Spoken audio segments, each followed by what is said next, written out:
A black screen on your Samsung Galaxy Book4 Pro is often linked to Windows startup problems.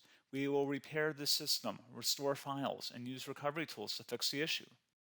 A lot of errors pertain to this problem, and we're going to go ahead and jump into what should hopefully be a pretty straightforward process, guys.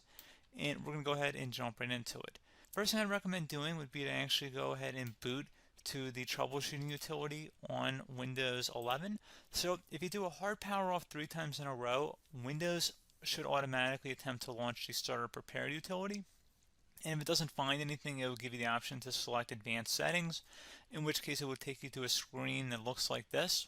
Now, if it does not take you to a screen that looks like this, or you're unable to get to that, you can also download the Windows 10 Media Creation Utility, or Windows 11. They probably will make a creation utility for Windows 11 at some point. And it doesn't really matter, you can actually run the Windows 10 utility on Windows 11 as far as I'm aware. And you should be able to run the troubleshooting utilities built in within it. So you just would go ahead and download it to an ISO file and then burn it to a DVD or USB. It'd have to be about 4 gigabytes or more. It couldn't be a small USB flash drive, and it couldn't be a CD. It'd have to be a DVD. And then you boot your computer from it. So depending on the computer manufacturer, you'd have to tap a different key on your keyboard in order to launch that menu, in order to select what boot drive you want to go off of. So it could be anything between the escape key, F2, F8, F12, for example. And those are the function keys on the top of your keyboard. So you may have to just do a little bit of trial and error. Shouldn't take you more than a couple minutes. Googling it would probably be best before you even begin. But anyway, we're ready to go ahead and jump right into it. So we're on the choose an option page. So these will look very similar whether you're booting from it directly within Windows itself, or if you're plugged in a USB flash drive with the media creation utility installed and you selected the recovery option. So when you are setting up your Windows 11 installation or Windows 10, depending on the drive you're using, there should be an option to repair your computer in the bottom left corner of the dialog window, one of the first screens that comes up. You go ahead and select that, and then it would take you to a troubleshooting screen like you see here. And you want to go ahead and select troubleshoot, reset your PC, or see advanced options. And then there are going to be a whole bunch of options in here that we're going to explore in today's video. The first one, we're going to actually go underneath advanced options and then select startup prepare, fix problems that keep Windows from loading. So go ahead and select that first.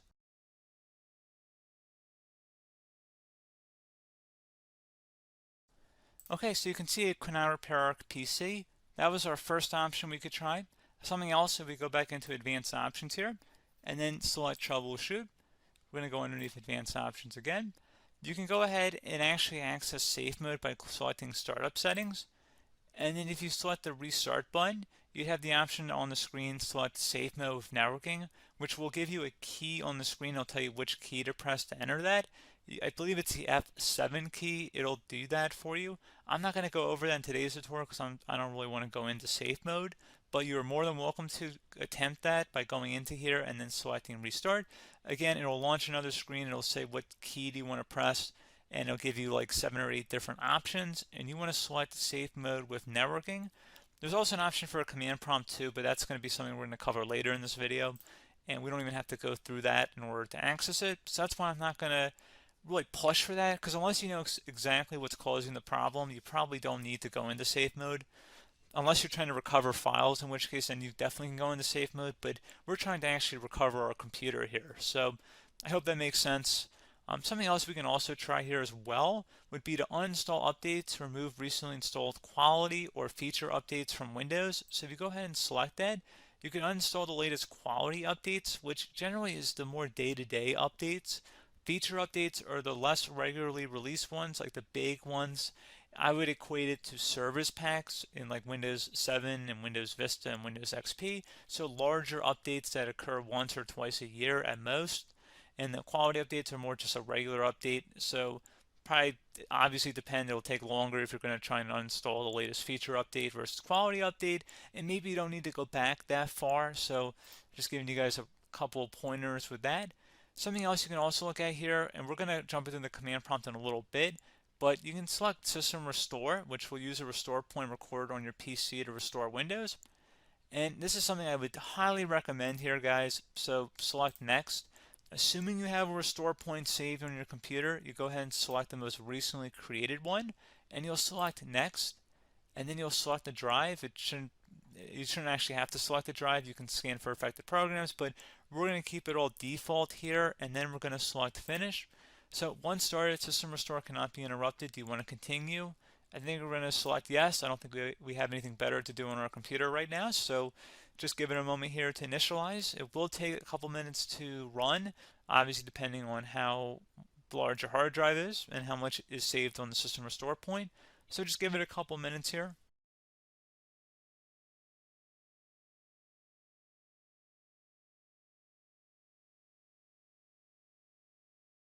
System has been restored successfully.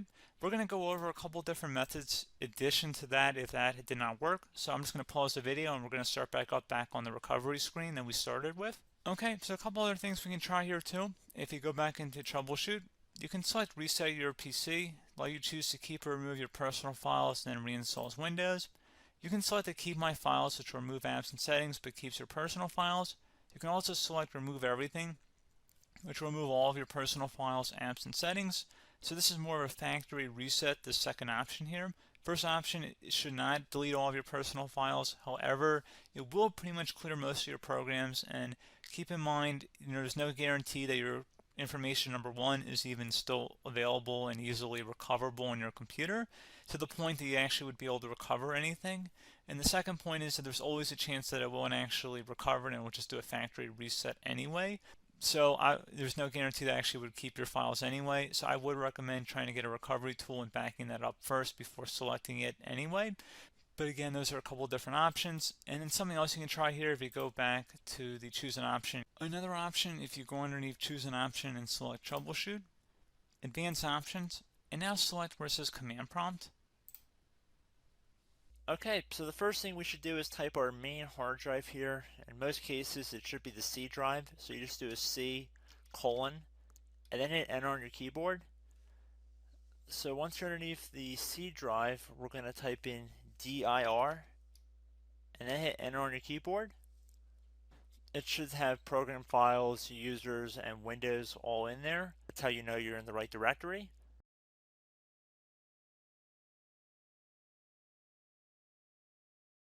In some cases, it might be the D drive as well, so just keep that in mind.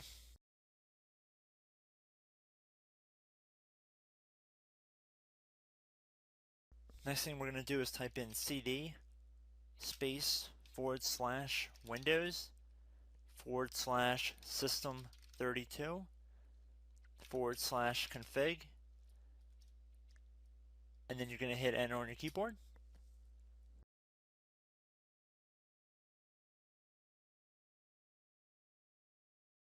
So now you're going to type md space backup. If you've seen other tutorials, it might also say to put down md backup. That's because the backup name is pretty common when you want to back something up. So you can name this whatever you want, doesn't have to be backup. So if you've already made a backup folder in the past, you could do backup 1, for example. So once you're done setting the name you want the backup to be called, hit enter on your keyboard again.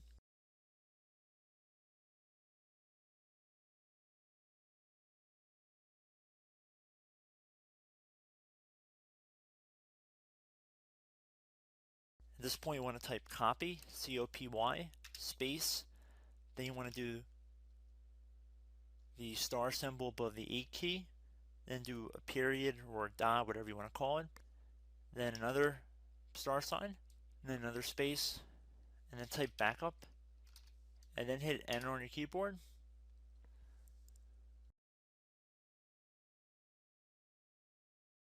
Now you want to type cd reg back, R-E-G-B-A-C-K, and then hit enter on your keyboard. So now that we are under the reg back, so now you want to type dir again, and then hit enter.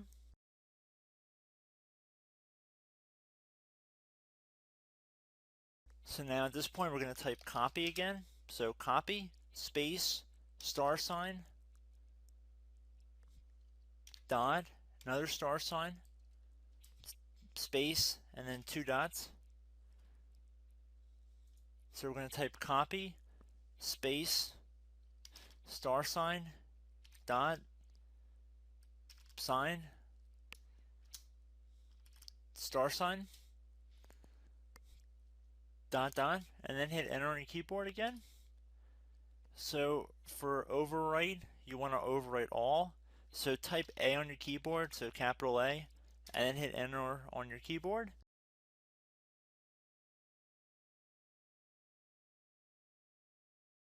So at this point, you should be good to go. You can close out of the command prompt window, and if you accidentally continue to Windows 10, you should be all set. So I hope one of these 3 or 4 different methods we went through in this tutorial helped you guys out. Again, I'm not sure if you guys heard me earlier, but try to go back into your safe mode if possible and uninstall any programs you know might be conflicting with the Windows startup if you can get into safe mode.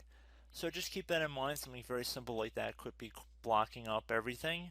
So again, I hope this tutorial helped you guys out, and I will catch you in the next tutorial. Goodbye.